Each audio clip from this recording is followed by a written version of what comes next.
Hindi lahat ng masama ay masama na. Dahil lahat ay may karapatang magbago at magbalik loob sa Poong lumikha. Paano kung ang may lahi ng kasamaan ay maging tagapagtanggol sa sangkatauhan at kalabani ng mga kampon ng kadiliman? Makakaya mo ba silang maging kaibigan o patuloy mo silang ipagtatabuyan?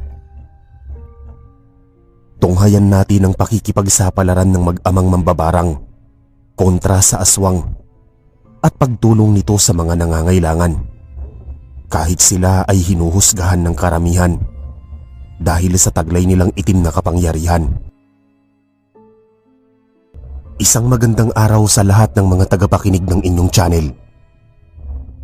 Samahan ninyo kong sariwain ang hindi ko malilimutang kwento tungkol sa mga aswang na naganap sa taong 1986, noong 22 taong gulang pa lamang ako. Ako nga pala si Justin. Tubong buhol po ako at ulila na sa ina. Isang construction po ang trabaho ng aking ama at ako ang kanyang katuwang sa paghahanap buhay. Mahirap nang wala ang ilaw ng tahanan. Ngunit kahit na dadalawa na lamang kami ng aking ama, ay hindi ito naging dahilan upang mawalan kami ng pag-asa sa buhay. May katandaan na rin kasi ang aking ama at sa edad na 67 years old ay mas itinuon na lang niya sa paghahanap buhay ang kanyang sarili. Sinubukan ko nga rin itong wag ng pagtrabahuhin at sinabihan na ako na lamang ang magtatrabaho. Pero hindi siya pumayag. Julio, anak, wag mo na akong pigilan pa dahil ito lang ang libangan ko sa buhay. Pero tay, matanda na po kayo. Mas maganda kung magpahinga na lang kayo sa bahay. Wag mo ko alalahanin, anak. Dahil kaya ko pa naman. Hindi na lang ako sumagot pa. Dahil alam ko naman sa aking sarili na kahit na anong pilit ko kay tatay na huwag siyang magtrabaho, ay hindi ko ito mapipilit. Naisip ko rin na mas okay na siguro yon dahil nakakasama ko siya palagi at nababantayan. Dahil nga sa pagnanais at kagustuhan ko na kahit papaano ay makapagpahinga na si tatay sa bigat at hirap ng kanyang pagtatrabaho, ay pinilit kong matutunan ang pagkukonstruksyon. Dahil dito ay mas natuwa ang aking ama dahil nakikita niya ang aking kagustuhan na sundan at alamin ang kanyang trabaho. Sa umpisa ay medyo nahirapan nga ako. Hindi rin pala biro ang maging isang construction, pero kung titignan ay parang ang dali lang. Pawis at pagod pala ang puhunan sa ganitong trabaho. Kahit nahihirapan ako, ay hindi ako sumuko dahil sa kagustuhan kong palitan ng aking ama para kahit papaano ay gumaan ang kanyang trabaho. Ang plano ko kasi kapag naging isang ganap at mahusay na ako sa ganitong larangan, ikakausapin ko si itay na palit kami ng magiging trabaho. Kung hindi ko siya mapapatigil, ay siya na lang ang magiging katulong ko sa pagtatrabaho. Ibig sabihin, nalilimitahan ko ang kanyang mga gagawin. Kaya masisigurado ko na magaan lang ang kanyang magagawa at hindi siya mapapagod ng sobra. Lumipas pa ang mga linggo at buwan, ay natutunan ko nga ang maging isang bihasang construction. Kaya nang magawa ko na ang mga plano ko ay masinsinan ko si itay na kinausap tungkol sa gusto ko. Dahil sa pamimilit ko ay walang nagawa si itay kundi ang pumayag sa nais ko. Kaya siya ang aking katuwang. Ang tangi niya lang gagawin ay taga-abot ng mga kailangan ko sa pagtatrabaho. Sa umpisa, medyo nag-aalangan si itay dahil sa sobrang gaan daw ng trabaho niya. Pero dahil nga sa pamimilit ko, ay unti-unti na niyang natatanggap at nakasanayan ng ganong uri ng trabaho. Lumipas pa ang mga araw at ganoon palagi ang aming mga ginagawa. Pagkatapos namin sa aming trabaho ay humahanap uli kami ng mga taong mapagtatrabahuhan, kaya hindi kami nababakante. Nakikita ko rin naman na masaya si Itay sa kanyang pagtatrabaho, kaya inakala ko na wala siyang problema. Ngunit ang hindi ko alam ay lihim niya pa ring dinaramdam ang pagkamatay ng aking ina. Ayon sa pagkakakwento sa akin ni Itay, bata pa raw ako nun. Siguro nasa mga 10 taong gulang pa lamang ako nang magdalang tao ang aking ina sa pangalawa kong kapatid. Dahil sa pagiging karpintero ng aking ama, ay palagi niya itong napag-iiwanan sa bahay. At ako lamang raw ang palaging nakakasama ni inay sa bahay. Wala naman raw nakikitang problema o ano pa mang panganib kay ina at sa akin, kaya nagpatuloy si tatay sa paghahanap buhay. Naging komportable lang daw si ama na iwan si ina sa bahay, dahil umaga pa at sinisikap nitong bago magdilim ay makauwi na siya sa amin. Dahil nga sa iniisip ni Itay na walang panganib ay nagpatuloy lamang siya sa paghahanap buhay upang mayroon kaming makakain sa pang-araw-araw at iba pang mga gastusin. Todo kayod din si Itay dahil may mga kailangang pag-ipunan at mga bibilhing mga gamit para sa aking ngang kapatid. Wala namang problema sa pinagbubuntis ni ina. Subalit nagbago ang lahat nang magtatatlong buwan na ang bata sa kanyang sinapupunan. Palagi na raw si inay nakakakita ng mga tao tuwing hapon na umaaligid malapit sa aming bahay. Nakatayo lang daw ito habang nakatingin sa direksyon ng aming bahay. Dahil daw sa wala naman itong masamang ginawa kundi ang tumayo at tumingin sa aming bahay, ay hinayaan na lang ito ni nanay. Lumipas pa ang maraming araw, ay may mga kakaiba ng mga nagpaparamdam sa paligid ng bahay. Tuwing hapon ay tila may mga hayop na umaaligid sa likod ng bahay at tila nagmamasid lang ang mga ito sa bahay na yon. Sa umpisa ay hinayaan lang muna namin ni ina yon dahil sa inakala naming normal lang na may mga hayop sa likod ng bahay dahil sa madamong lugar at matalahib. Sa pagdaan pa nga ng mga araw ay mas napapansin pa namin ang palaging pagdaan ng mga tao sa aming bahay. Medyo nakapagtataka dahil hindi naman daanan ng parte ng bahay na aming tinayuan. Katunayan sa unahan nito ay mangubat na parte at purong talahib, kaya talagang walang napapadaan doon. Pagsapit ng hapon ay naririnig ko na naman ng mga baboy at kung ano pang mga hayop ang nasa aming likod bahay. At tila yung iba ay naghahabulan at nag-aaway. Dahil nga sa mga nangyari at sinubukan kong puntahan ang likod ng aming bahay. At nang nasa likuran na ako ng bahay, ay wala namang mga hayop akong nakikita. Ang kaninang maingay at tila mga naghahabulan, ngayon ay tahimik at aakalain mong guni-guni mo lamang ang mga yon.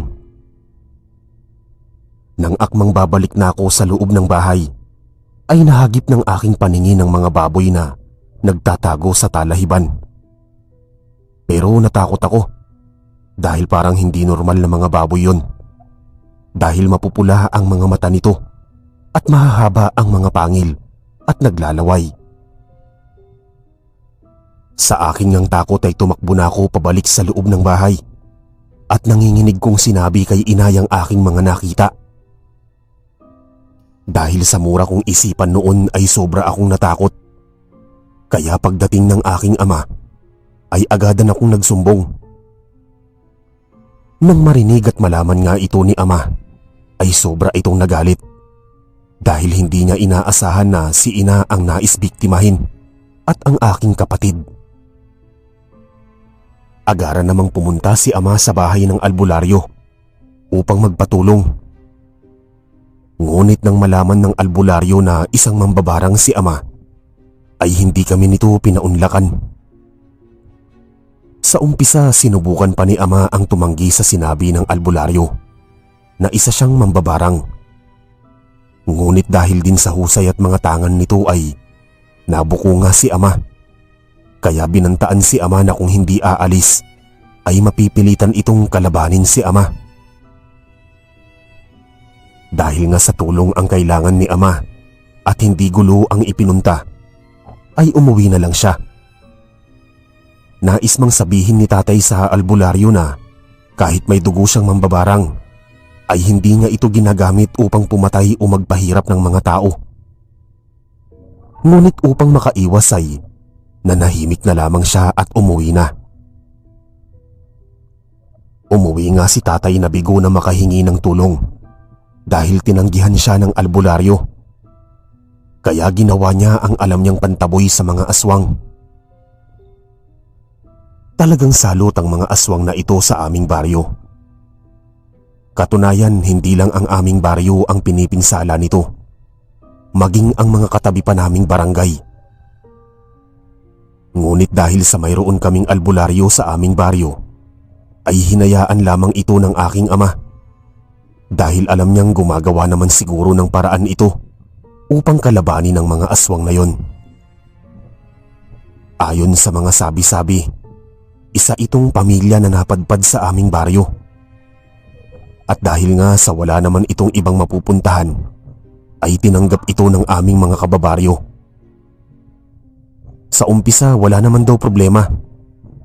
Pero habang lumilipas pa ang maraming buwan, ay doon na nagkakaroon ng mga binibiktima ang aswang.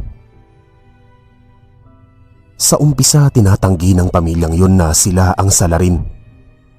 Pero hindi nagtagal, napatunayan ito ng aming mga kababaryo. Ngunit nang akmang papatayin na nila ang mga ito, ay bigla na lang daw nawala ang pamilyang yun.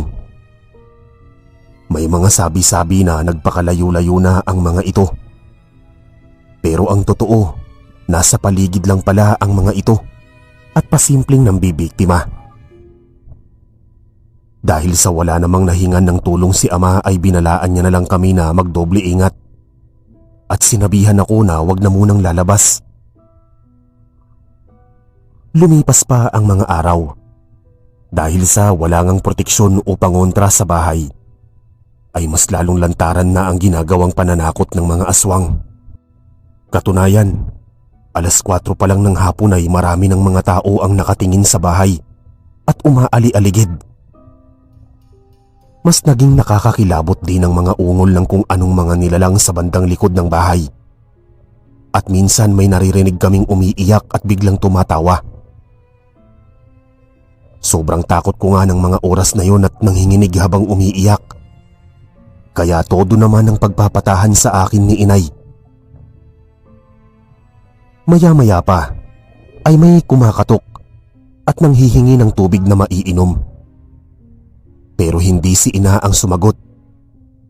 Bagkus niyakap niya lang ako ng mahigpit. Alam kong pati siya ay natatakot na rin. Ngunit hindi niya lang pinapahalata. Dumating pa ang 6:00 ay mas lalong naging nakakatakot ang mga nilalang sa labas ng bahay. Mas naging maingay ang mga ito at maririnig mo na parang kinakalmot ng mahabang kuko ang dingding ng aming bahay. May mga tumatakbo ng paikot-ikot sa bahay. May mga tila naghahabulan. Dahil sa takot namin ni ina, ay taimtim kaming nagdasal habang hawak-hawak niya ang itak sa kanyang mga kamay. Maya-maya pa ay biglang tumahimik ang buong paligid. May kumakatok sa pinto at boses ni itay ang nasa labas. Kaya dali-dali kaming lumapit sa pintuan at sinilip ang butas kung si itay nga ang naroon. Nang makumpirma ni ina na ang itay nga ang dumating, ay dali-dali niya itong pinapasok. Pinagtapat nga ni nanay ang mga nangyari at pagpaparamdam ng mga aswang at ang mas pagiging agresibo ng mga ito. Lintik na mga aswang na yan. Talagang ako pa ang sinusubukan nila. Ramdam ko ang galit ni Itay ng mga oras na yon. Maya-maya pa ay pumasok ito ng kwarto at may mga kinuhang gamit. Masinsinan namang nag-usap ang aking mga magulang at tila mayroon itong hindi pagkakaunawaan. Nakita ko kasi si ina na todo tanggi sa nais gawin ni ama. Pero dahil sa hindi niya ito mapigilan, ay nagkasagutan ng mga ito at tuluyan nang umalis si ina sa harapan ni tatay at nagkulong sa kwarto. Sumapit na lamang ang alas 8 ng gabi pero hindi pa rin lumalabas si ina dahil sa sama ng loob nito sa aking ama. Pero mukhang matigas din ang puso ni ama at ayaw magpakumbaba kay nanay. Kaya hindi niya rin ito inamo-amo at pinuntahan ng kwarto. Dahil sa mga nangyari, mukhang walang plano ang mga itong kumain. At dahil sa gutom na nga ako ay kinukulit ko si Itay na magluto na dahil ayaw lumabas ni nanay. Wala namang nagawa si Itay kundi siya ang mag-asikaso sa pagluluto ng aming hapunan. "Linda, lumabas ka na dyan at kakain na tayo. Hindi ko na gagamitin kung ayaw mo." Sambit ni tatay sa aking ina upang lumabas na nga ito sa loob ng aming kwarto.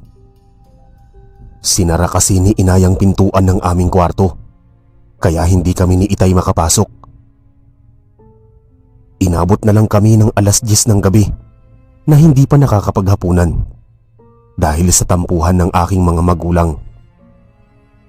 Kahit nalilito ako sa sinabi ni Itay na hindi na niya gagamitin kung ayaw ni ina, ay binaliwala ko na lang dahil sa mura kong isipan. Umabot pa ng alas 11 ngunit talagang walang inayang lumabas. At kahit anong paghingi ng tawad ni ama at pagpapakumbaba ay hindi ito nagbubukas ng pinto. Nag-alala na kami ni tatay. Lalo pa may mga aswang na naman kaming naririnig na nasa labas lang ng bahay. Lalo na at buntis si nanay. Baka napano na sa loob, kaya dali-daling kinuha ni Itay ang kanyang martilyo at walang pag-aatubiling sinara ang pinto ng kwarto. Nang mabuksan ito ni Itay ay nabigla kami sa nakita dahil nakahiga pala si nanay sa aming higaan. Pero maraming dugo sa kanyang mga damit, kaya nagmadali kami ni Itay na lumapit pero wala na pala itong buhay. At wala na rin sa tiyan ni nanay ang aking kapatid. Sinyalis na inaswang ang aking ina. Alam ni tatay na may mga aswang sa labas ng bahay. Pero dahil sa pagiging kampante niya na walang mangyayari ng gabing yon, dahil andyan siya kaya inakala niyang nananakot lang ang mga ito. Pero nagkamali siya. Sa galit ng aking ama ay wala itong tigil sa pagmumura. At walang ano-ano, kinuha niya uli ang kanyang kahon at nakita ko na mga gamit yun sa pambabarang. "Mga walang hiya kayo! Gagantihan ko kayo sa ginawa niyo!" Galit na sambit ng aking ama. Gumawa siya ng mga simbolo sa lupa at pagguhit ng pabilog kasabay sa paglagay ng mga itim na kandila at iba pang kailangan nitong gamit sa pambabarang. Nang maihanda na nga ito ng aking ama, ay pumasok siya sa pabilog na guhit na may mga simbolo at walang tigil ito sa pag-uurasyon. Maya-maya pa ay narinig ko na lang na may nilalang sa taas ng aming bubong na parang nag-aagaw buhay at tila umiiyak at humihingi ng kapatawaran. Nang ito'y tumahimik sa paghingi ng tawad, ay narinig ko na lang na may mabigat na bagay ang nahulog mula sa bubong.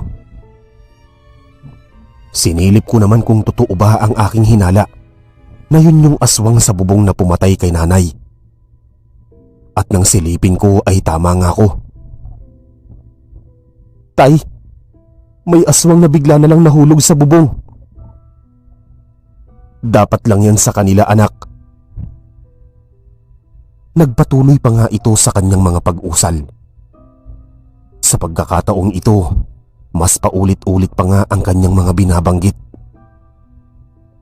Maya-maya pa, ang kaninang mga kung anong nilalang ang naghahabulan at nagtatakbo ngayon ay biglang napalitan ng katahimikan. Sa pagtahimik ng paligid ay lalo akong nagtaka. Kaya sumilip ako sa siwang ng bahay at nakita ko ang mga aswang na nakaluhod habang hawak nito ang kanilang liig, senyalis na nahihirapang huminga. Maya-maya pa, yung ibang aswang na nasa talahiban at nasa malayo ng bahay ay walang sinayang na oras at nagsitakbuhan na papalayo.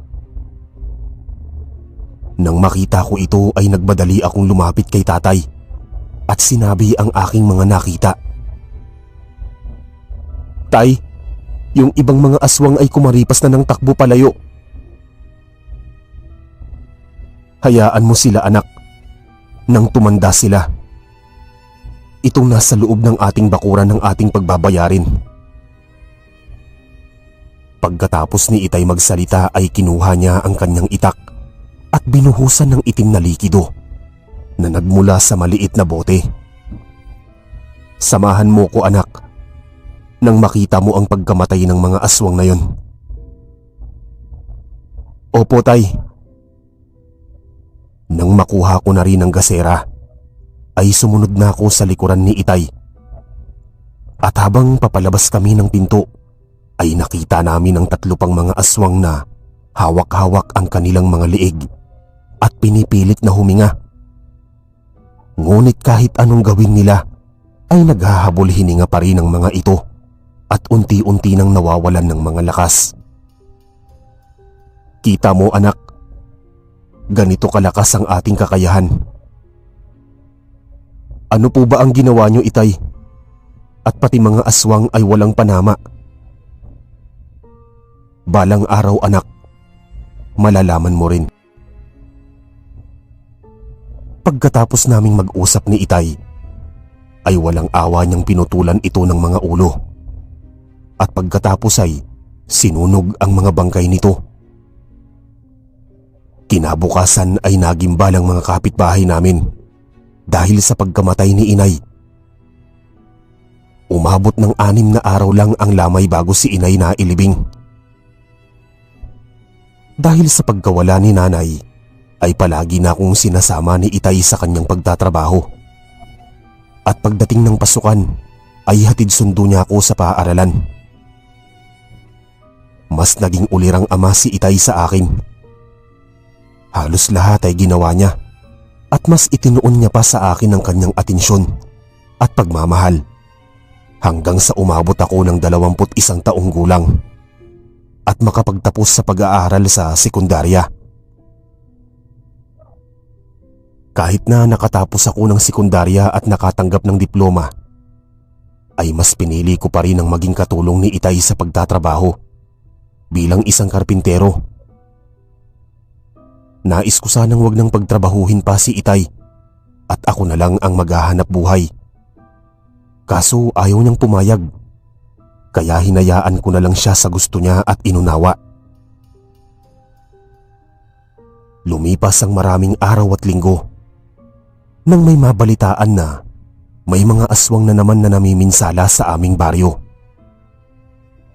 Medyo nagtataka pa nga ako dahil simula nang magkaroon ng pangyayari sa bahay ng gabing yun, ay nagkaroon na ng katahimikan at kapayapaan. At ni minsan ay wala ng mga aswang ang gumagambala pa sa aming baryo sa loob ng maraming taon. "Tay, nabalitaan mo na po ba?" "Ang ano, anak?" "Ang tungkol sa mga aswang, Itay." Ngunit nang nabanggit ko ang aswang sa aking ama, ay biglang umiba ang kanyang ekspresyon at nabakas ko rito ang lungkot sa kanyang muka. Kaya iniisip ko na baka naisip niya ang aming nakaraan sa mga nangyari sa aking ina at kapatid. "Pasensya na po, Itay." Ngunit tila hindi ako nito narinig dahil malalim ang iniisip nito. Ramdam ko ang bigat ng nararamdaman ng aking ama at lungkot sa pagkasawi ng aking ina at kapatid. kaya hindi ko na lang siya inusisa pa. Nagpatuloy ang aming simpleng buhay at patuloy lang kami ni Itay sa paghahanap buhay bilang karpintero. Marami-rami na akong mga naririnig na mga balita patungkol sa mga aswang at pangangambala nito sa aming baryo. Lumipas pa ang mga araw at nababalitaan na lang namin ang pagkawala ng ibang mga bata, maging ng mga buntis. Nais ko mang ibalita sa aking ama ang pangyayari sa pagkawala ng mga bata at buntis na aking mga narinig, ay isinantabi ko na lamang ito dahil baka maalala na naman ng aking ama ang mga nangyaring trahedya sa pamilya namin at makaramdam na naman ito ng pagkalungkot. Dahil sa wala namang lumalaban sa mga aswang, ay malaya ito sa kanilang mga nais sa aming baryo. Mas naging agresibo ang mga ito at sa wari ko ay mas dumami pa nga ang mga ito sa pamiminsala sa aming baryo at mga karatig naming lugar. Dahil sa pamiminsala ng mga aswang ay nagkaroon ng takot ang mga tao sa aming baryo. Katunayan, pagsapit pa lamang ng 6:00 ng hapon ay wala ng mga tao ang makikita mong nasa labas ng kani-kanilang mga bahay.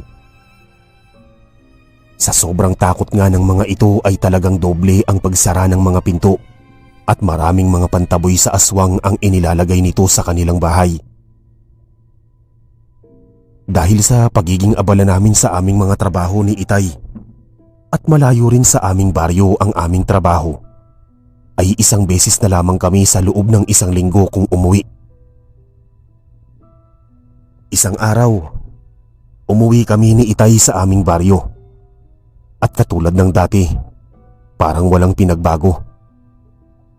Tahimik at payapa naman, kaya inakala naming walang problema.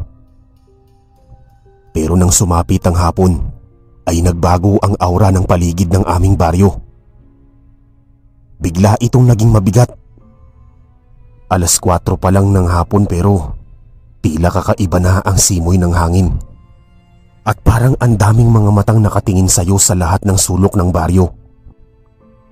Nakikita rin namin ang aming mga kababaryo na naghahabol ng oras at natataranta sa kani-kanilang mga ginagawa. Yung mga ina ay sapilitang pinapapasok na ng bahay ang kanilang mga anak at nagsasara na ng mga bintana at pinto. Alam ko naman na ganito na nga ang nangyayari sa aming baryo dahil sa mga balitang naririnig ko at nakikita. Ngunit nagpanggap pa rin ako na hindi ko alam at nagtanong sa mga kababaryo namin upang marinig ng aking ama ang mga nangyayari sa aming baryo. Naniniwala kasi ako na si Itay lamang ang makakatulong sa problemang kinakaharap ng aming baryo. Ngunit alam kong narinig ni Itay ang lahat ng mga pinag-usapan namin ng mga kababaryo ko, ang tungkol sa pamiminsala ng mga aswang sa baryo namin. Ngunit nagulat lamang ako sa kanyang ginawa dahil tila wala itong narinig at pakialam sa mga nangyayari. Hinayaan ko na lamang siya na makauwi na kami sa bahay.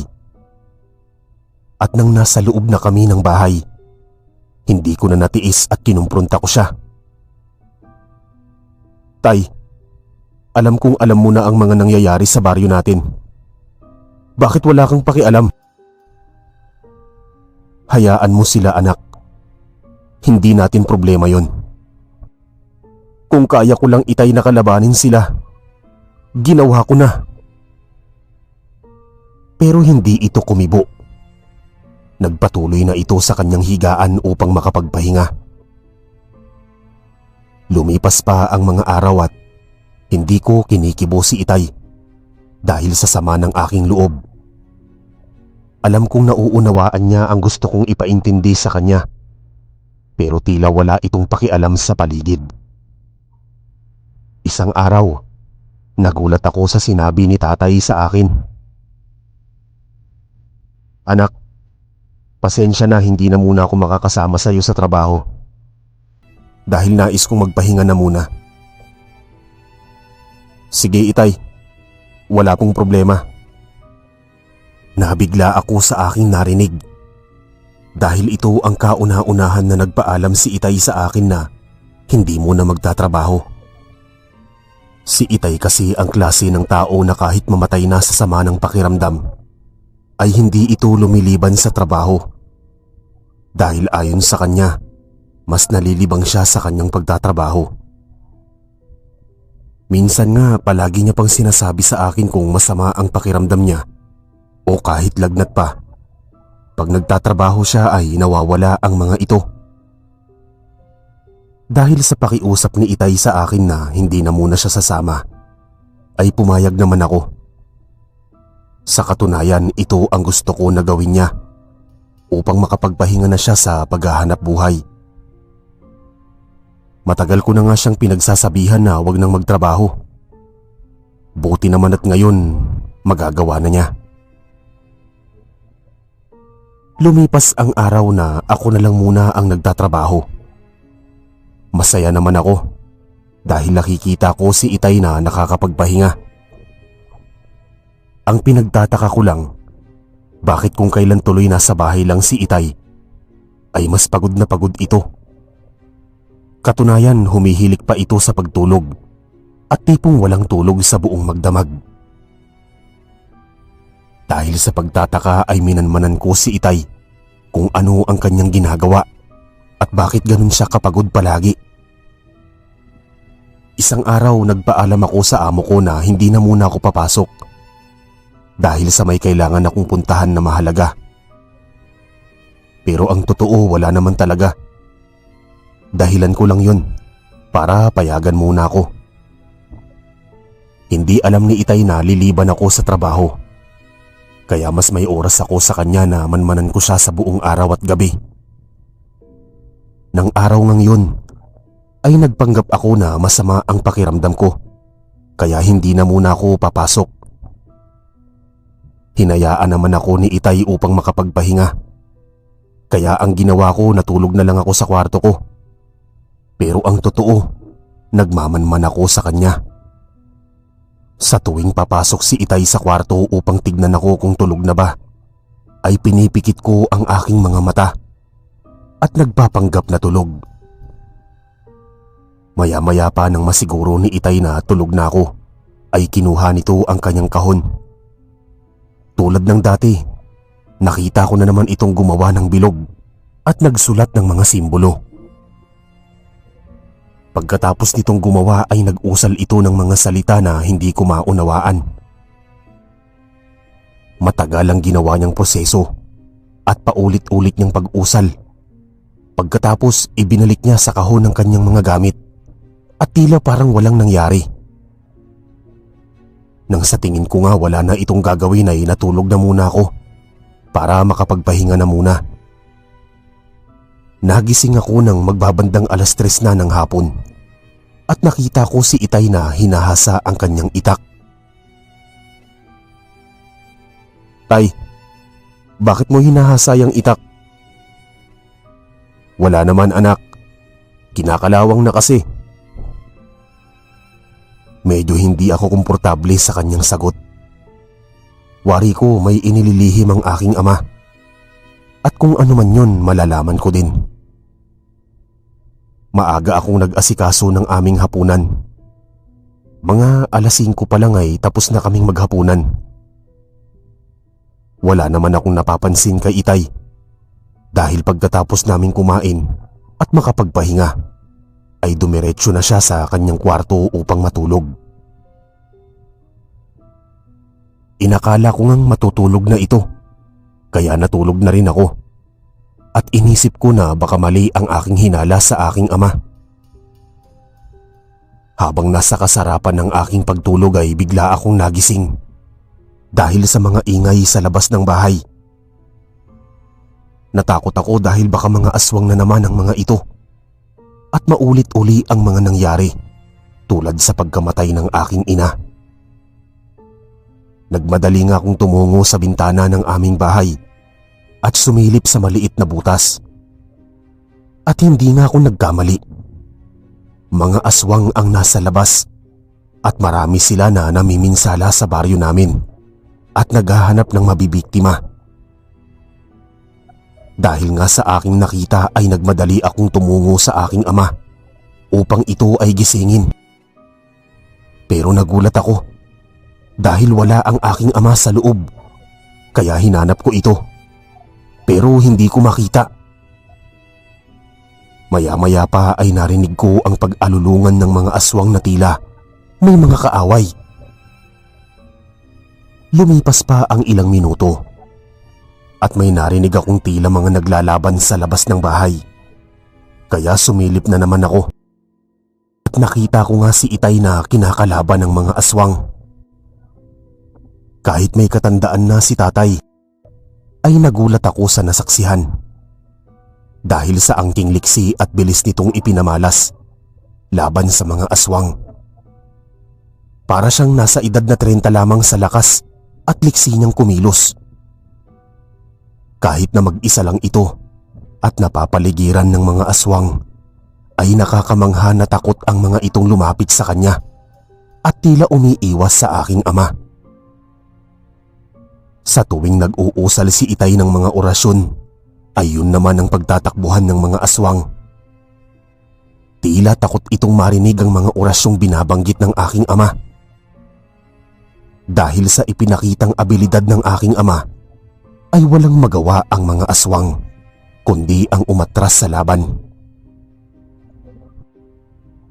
Nang masiguro kong ligtas at tahimik na sa labas, ay binuksan ko ang pinto upang makapasok na ang aking ama. Dahil sa mga ginawa at pamiminsala ng mga aswang sa baryo, ay napagdesisyonan ng aking ama na kalabanin at lipuli ng mga ito.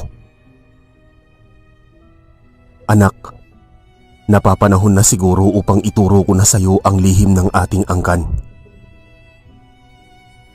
Anong lihim, Itay? Nagpatuloy si tatay sa pagsasalita at ipinaliwanag sa akin ang lahat-lahat, maging ang lihim ng aming angkan at ang pagiging mambabarang. Mabibilang ang angkan namin sa kinatatakutan ng mga aswang, maging ng mga antingero o albularyo dahil sa taglay naming mga orasyon. Ipinaliwanag din sa akin ni Itay na kahit mga mambabarang ang aming angkan, ay wala kaming inaargabyado. Ang totoo, isa kami sa tumutulong sa mga nangangailangan. Pero ayon sa aking ama, sa kabila ng kanilang pagtulong ay sila pa ang napapahamak. Ayon pa sa aking ama, kaya daw hindi ko na naabutan ng aking lolo at lola dahil umano sa pinatay ito ng mga taong bayan. Dati raw kasing masyadong naging matulungin ang kanyang mga magulang at madali itong lapitan. Dahil sa ganong estado ay hindi lingid sa buong lugar namin ang pagiging mambabarang nila dahil sa husay at kakaibang uri ng pambabarang. Ayon pa sa aking ama na kahit ang mga aswang o kapwa nito mambabarang ay kinatatakutan sila dahil sa lakas ng kanilang itim na kaalaman at abilidad. Maliban kasi sa mga insekto na kanilang mga alaga, ang katotohanan ay wala dito ang totoong barang at ginagamit lang nila ito upang panglansing kaaway at ginagamit ito upang gawing tagapagmanman. Nasa sa kanila kung dito ipadaan ang pambabarang.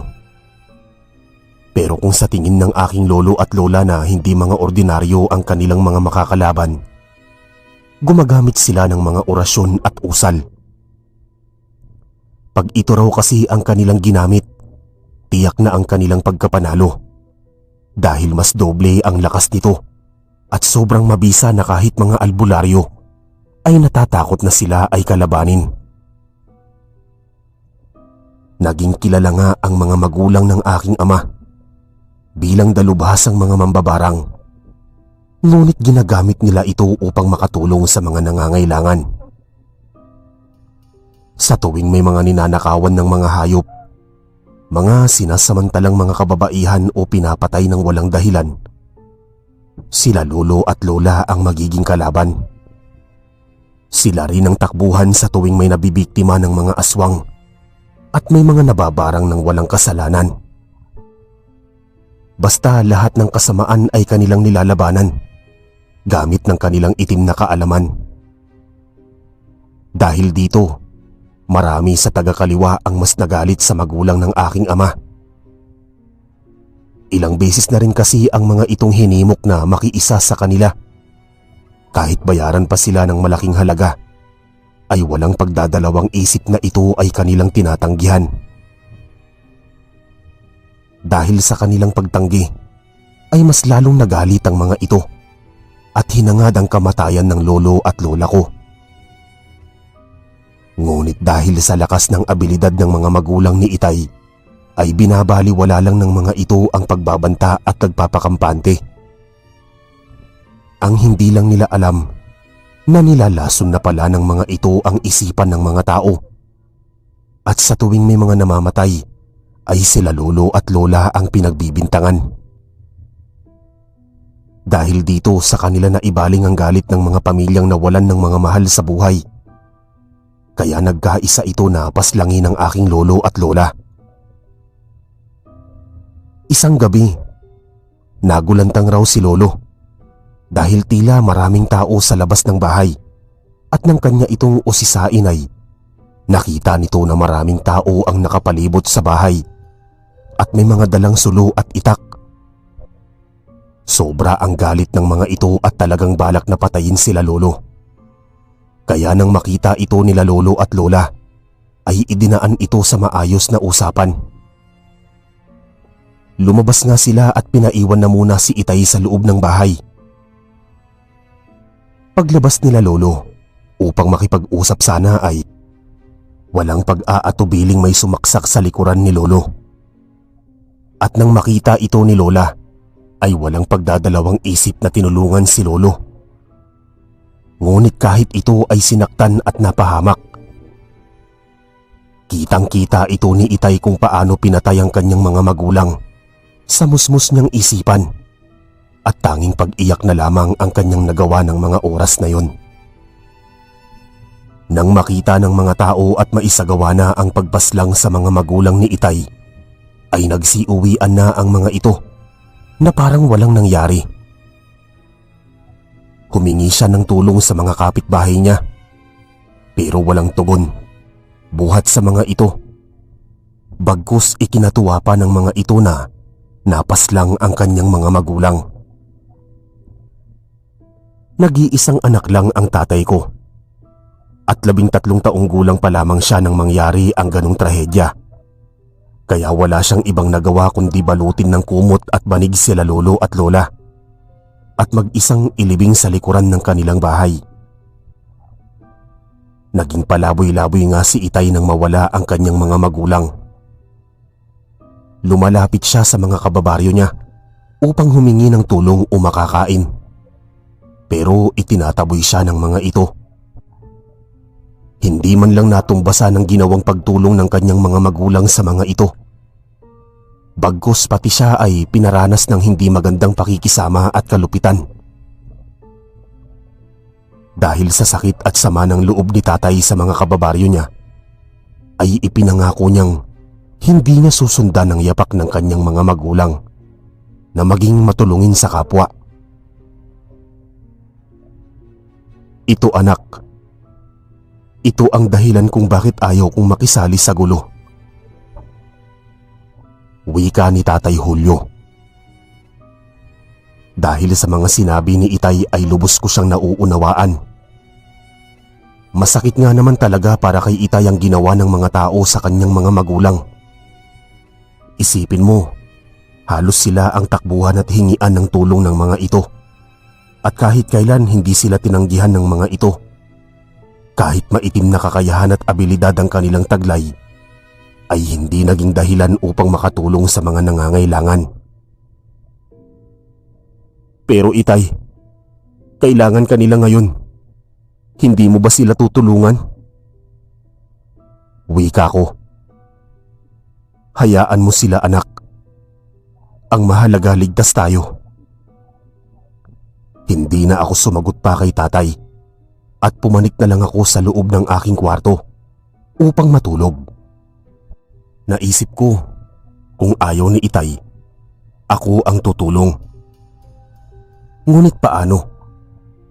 Hindi ko alam ang ganoong kaalaman at kakayahan. Lumipas pa ang maraming araw at mas lalong lumala ang mga nangyayari sa aming baryo. Maraming nabibiktimang mga kabataan at mga buntis ang mga aswang. At ayon sa narinig kong balita, maging ang albularyo sa aming lugar ay kasapi na ng mga ito. Umuwi ako ng bahay na mabigat at masama ang pakiramdam. Dahil naisin ko mang tumulong, wala akong kakayahang tumulong sa aking mga kababaryo. Pagdating ko sa bahay ay nakita ko si Itay. Kaya walang pag-aatubili na kinausap ko siya. Itay, pwede bang patawarin mo na sila? Kailangan ka nila ngayon. Wika ko sa kanya. Pero nagpatuloy lang ito sa pagkakape at tila walang naririnig o reaksyon man lang sa aking mga sinabi. Nang makita ko ang kanyang ginawa, dumiretso na lang ako sa kwarto upang magpalit ng damit at nang makapaghanda na ng hapunan. Habang nagluluto ako ay napansin ko si Itay na pumasok ng silid at matagal ito bago lumabas. Diretso sa pagkuha ng itak at hinasa.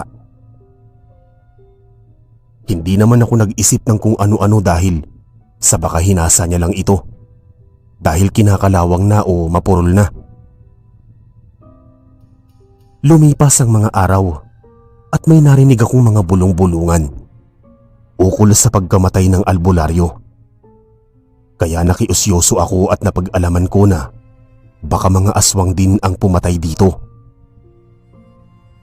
Hindi naman ako nagulat pa dahil pwede nga yun mangyari. Dahil kahit kailan, hindi mo dapat pagkatiwalaan ang mga aswang. Pwede kasing maging kaibigan ka nito. Pero darating din ang araw na magiging pagkain ka ng mga ito. Pagdating ko nga ng bahay, ay mas pinili ko na lang na sarilinin ang aking mga nalaman at nabalitaan. Alam ko rin naman kasi na hindi interesado ang Itay at wala itong pakialam pa. Lumipas pa ang mga araw at napapabalita ang pagkapaslang ng mga aswang sa aming baryo. Ayon sa sabi-sabi, may isang lalaki daw na gumagala sa gabi at nanunugis ng mga aswang. Dahil sa ganong mga pangyayari ay medyo nabawasan ang pamiminsala ng mga aswang sa aming lugar. Natuwa naman ako dahil unti-unti nang nagkakaroon ng katahimikan at nabawasan ang pamiminsala sa aming baryo. Dahil dito ay masaya ko itong ibinalita sa aking ama upang maging siya ay makaalam sa magandang balita. Tay, may magandang balita po ako sa inyo. Ano yun, anak? May mga aswang daw na nabapaslang ng isang hindi kilalang lalaki. Ngunit hindi na si Itay kumibo pa. At nakita ko dito na tila natutuwa pa sa aking mga ibinabalita. Nakita ko sa kanya ang kakaibang aura dahil mababakas mo sa mukha nito ang kasayahan. Katunayan, ngumingiti na ito sa akin at nakikipag-usap. Dahil sa ipinakita ni Itay ay nanibago nga ako sa kanya. Pero masaya ako sa kabilang banda dahil unti-unti ko nang nakikita ang saya sa kanyang mga muka. Masaya nga kaming nagkwentuhan ni Itay ng hapong yun at nararamdaman ko sa kanya na may tinatago ito sa akin. Ngunit hinayaan ko na lamang ito dahil alam kong darating din ang panahon na aaminin niya ito sa akin at ipagtatapat ang lahat-lahat. Lumipas pa ang mga araw at nagpatuloy pa ang pamamaslang ng mga aswang ng misteryosong lalaki na yon sa aming baryo at sa mga kalapit pa nitong mga lugar. Dahil nga sa ginawa nito, Nawala ang takot ng mga tao sa aswang at hindi na tulad ng dati na 6:00 pa lang ng hapon ay nasa loob na ito ng kani-kanilang bahay at wala ka nang nakikitang naglalakad pa sa labas ng baryo.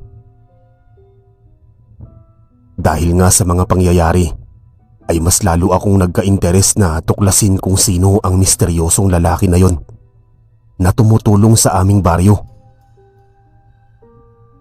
Nagpatuloy ang mga ganoong kaganapan sa aming baryo.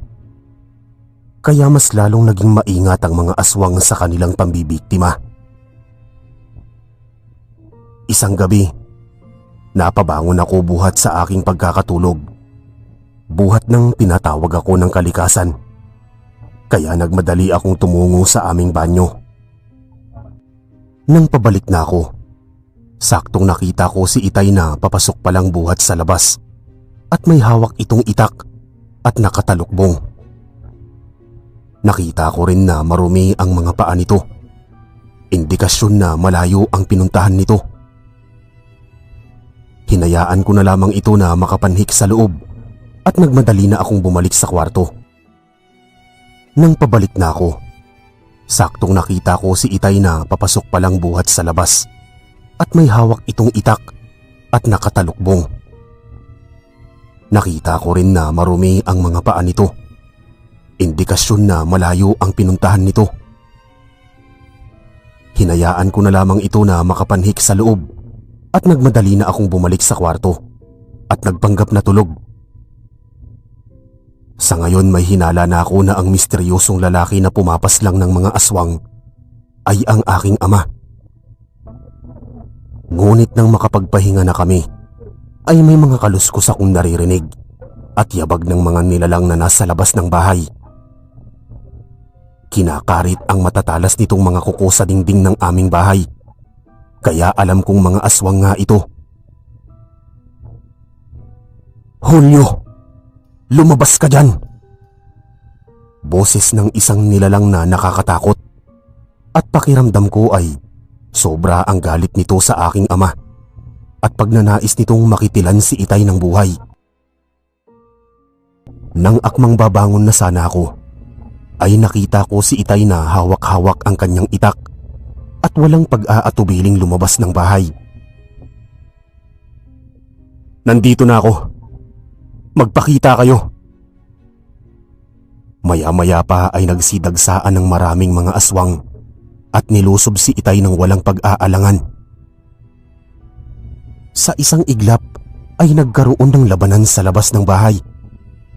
Dahil sa dami ng mga aswang ay kita ko ang pagiging dihado ni ama sa labanan. Kaya walang pag-aatubili akong kumuha din ng itak at lumabas upang makipaglaban. "Anak, bumalik ka sa loob. Hindi mo sila kakayanin. Hindi kita maaaring pabayaan, Itay. Patay na kung patay." Nagpatuloy ang labanan sa labas ng bahay at mas dumami pa ang mga aswang na nakikipaglaban sa amin. Nagkahiwalay kami ni Itay dahil sa dami ng mga ito. Ngunit patuloy pa rin kami sa pakikipaglaban sa mga ito. Ramdam ko na ang pagod ko sa aking katawan at halos mangalay na at mamanhid ang pakiramdam ko. Nang sipatin ko si Itay, ay nakikita ko rin dito na halos naghahabol na rin ito ng hininga dahil sa pagod na nadarama. May nakitang pagkakataon ng mga kalaban. Walang ano-ano ay bumaon sa aking katawan ng matatalas na mga kuko ng mga aswang. At nang makita ito ng aking ama, ay nagmadali itong sumaklolo sa akin. Nawalan ako ng malay. At paggising ko ay umaga na at may benda na ang aking katawan. Hirap din akong makagalaw dahil sa lalim ng aking mga sugat. "Anak, bakit pa kasi lumabas ka? Alam mo namang mga aswang ang ating mga kalaban." "Pasensya na, Itay. Nais ko lang po kasing makatulong." Hindi na si Itay ang nagsalita pa at kinuha ang kanyang kahon sa ilalim ng higaan. Napapanahon na siguro anak na ituro ko na sa'yo ang mga bagay na ito. Binuksan ni Itay ang kahon at may itim na bote ang kanyang kinuha at ipinatak sa aking mga sugat. Walang ano-ano. Nagulat ako sa mga nangyari. Dahil kusang humilom ang aking mga sugat na tila hindi nagkaroon ng mga pinsala. Ganyang kalakas ang ating tangang abilidad, anak. Tumayo ka na riyan dahil napapanahon ng malaman mo ang mga ito. Opo, Itay. Masusunod po. Sinubukan kong bumangon at hindi ako makapaniwala ang kaninang hindi ko maigalaw na katawan. Ngayon ay walang kahirap-hirap na igagalaw ko na ito. Sumunod ako sa aking ama at pumunta kami sa bundok kung saan may isang malaking puno ng akasya malapit sa ilog. Dito ka mag-iinsayo, anak. Alam kong babalik ang mga yon upang paslangin tayo. Nagpatuloy ako sa pagsasanay bilang isang mambabarang habang si ama ay abala sa pagtatayo ng aming pansamantalang matitirhan. Nang matapos si ama sa kanyang ginagawa, ay itinuro niya sa akin ang mga usal at iba pang orasyon na 10 beses na mas malakas kaysa sa mga natural na mga mambabarang. Tandaan mo, anak, ang mga usal na ito dahil ito ang mas malalakas. Wika ng aking ama. Opo, Itay. Masusunod po. Tugon ko naman. Ipinakita ni Itay sa akin ang lakas ng kapangyarihan ng aming angkan bilang isang mambabarang. Masasabi mong hindi kami pangkaraniwang mga mambabarang, kundi na sa aming pamilya ang mas nakakatakot na ganitong uri ng pambabarang.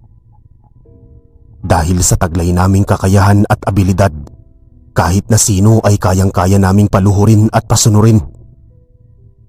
Sa isang orasyon lamang na ginawa ni Itay, nakita ko kung paano ang kahoy na kanyang inusalan ay natuyo at namatay. Dahil din sa kanyang usal, ay walang kahirap-hirap na nagagawa niyang maglakad sa ibabaw ng tubig. Nagagawa niya ring utusan ng mga hayop at mga insekto. Nakita mo, anak, natatangi ang ating abilidad. Paano niyo po nagagawa ang mga yan, Itay? May dugong engkantong mambabarang tayo, anak. Kaya ganyan kalakas ang ating abilidad. Ipinaliwanag ni Itay sa akin ang aming pinagmulan. Ang aking lola pala ay isang engkanto at ang aking lolo ay nahahanay sa lahi ng mga mambabarang. Nagkaroon ito ng ugnayan hanggang sa naging magkasintahan at naging mag-asawa. Dahil sa taglay ng mga itong kakayahan at pinagsanib na kapangyarihan, ay mas lalo nilang napaglinang ang kanilang mga abilidad, kaya mas naging makapangyarihan ang mga ito. Ngunit sa kabutihan nila ito ginamit at sa pagtulong sa kapwa. Masaya naman daw ito na makatulong sa mga nangangailangan. Ngunit sa kabila ng kabutihang loob ng mga ito, kasamaan pa rin ang iginanti sa kanila. Sabi ni Itay sa akin na siguro nga nasa dugo pa rin namin ang pagiging matulungin. Dahil kahit siya na pinipilit na walang pakialam dahil sa ginawa ng mga tao ay hindi niya pa rin maiwasan ang tumulong sa mga nangangailangan. Sige, anak, sanayin mo pa ang iyong kakayahan upang maging mas malakas ka. Inabot ako ng halos 4 na araw bago ko makabisado ang lahat ng usal na dapat kong makabisa at dapat ko pang matutunan. Sa umpisa sobrang nahirapan talaga ako. Ngunit paglipas ng mga araw ay unti-unti nang mas nagiging madali ang lahat sa akin. Itay, handa na po akong makipaglaban sa mga aswang. Mabuti kung ganun, anak. Napagdesisyonan namin ni Itay na pagsapit ng gabi ay saka kami bababa ng bundok upang alamin ang sitwasyon ng aming baryo. Maghapon kaming naghanda at nag-usal ng mga orasyon upang mas palakasin pa ang aming abilidad at kakayahan. Pagsapit nga ng takip silim, ay dahan-dahan na kaming bumaba ng bundok at nagmasid sa buong paligid ng aming baryo. Dahil sa mahigit na 4 na araw kaming wala sa aming baryo, ay malubha na ang pamiminsala ng mga aswang maging sa kabilang baryo. Nakaramdam ako ng galit sa mga ito at sa mga ginawa nitong pamiminsala sa mga tao. Kaya buo na ang aking pasya na ngayong gabi ay tatapusin na namin ang pamiminsala ng mga ito at lahat ay papaslangin. Sumapit ang gabi ay may nakikita na kaming mga aswang na umaali-aligid sa baryo. Kaya tahimik pa kami na nagmamanman ni tatay. "Huwag ka munang gumawa ng aksyon, anak. Antayin nating magpakita ang kanilang pinuno." Tumango na lang ako bilang tugon. Ilang oras pa ang lumipas. Nakikita na namin na mas parami pa ng parami ang mga aswang at walang ano-ano ay nakita na namin ni Itay ang pinuno ng mga ito. "Anak, humanda ka na. Dahil andyan na ang kanilang pinuno." Wala kaming sinayang na oras at sinugod namin ni Itay ang mga aswang. Dahil sa aming ginawa ay nabulabog namin ito at nagkaroon ng matinding labanan. "Kayo na naman!" wika ng isang aswang. "Ito na ang gabi ng katapusan ninyo!" sigaw naman ni ama. Sa isang kumpas ng kamay ng pinuno ay lumusob na naman ang mga aswang at nagpatuloy ang matinding labanan. Dahil sa bilis at liksi ng mga aswang ay nahirapan kami ni Itay na mapatay ang mga ito. Nakikita ko rin na nanghihina na si tatay dahil sa kapaguran at dala na rin ng katandaan. Kahit ako man ay nakakaramdam na rin ng pagod. Nang walang ano-ano ay may kinuhang maliit na bote ang aking ama sa kanyang bulsa. "Anak, saluhin mo! Bilisan mong inumin!" Sinalo ko agad ito at walang pag-aatubiling ininom. Maya-maya pa ay nakakaramdam na ako ng panibagong lakas, kaya ipinagpatuloy ko ang pakikipaglaban. Dahil sa bagong lakas ko ay marami sa mga aswang ang aking napapaslang ng walang kahirap-hirap. Maya-maya pa ay sumugod na rin ang kanilang pinuno sa aking ama at nasugatan nito ang aking ama ng malubha.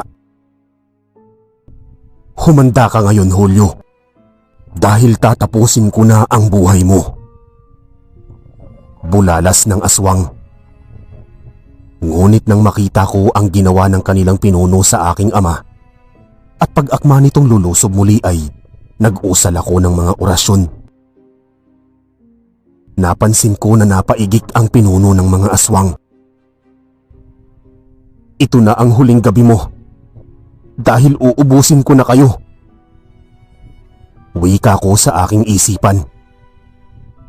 Nag-usal ulit ako ng isa pang orasyon at tuluyan na ngang binawian ng buhay ang kanilang pinuno. Dahil sa mga nangyari, nagpumilit na tumakas ang ibang mga aswang, ngunit hindi ko na ito pinagbigyan pa at pinahintulutan at lahat sila ay aking inubos. Kinabukasan ay pumutok ang balita sa aming baryo sa pagkamatay ng maraming aswang dahil sa aming ginawa ni Itay. Napag-alaman din ng aming mga kababaryo na dahil sa taglay naming kaalaman sa pambabarang ay nagapi namin ang mga ito. Dahil sa aming ginawang pagtulong ay naunawaan ng mga ito na hindi kami ang banta sa kanila. Bagkus isa kami sa mga kaibigan at kami ang magiging takbuhan nila sa oras ng pangangailangan. Kaya buong puso kaming tinanggap at pinasalamatan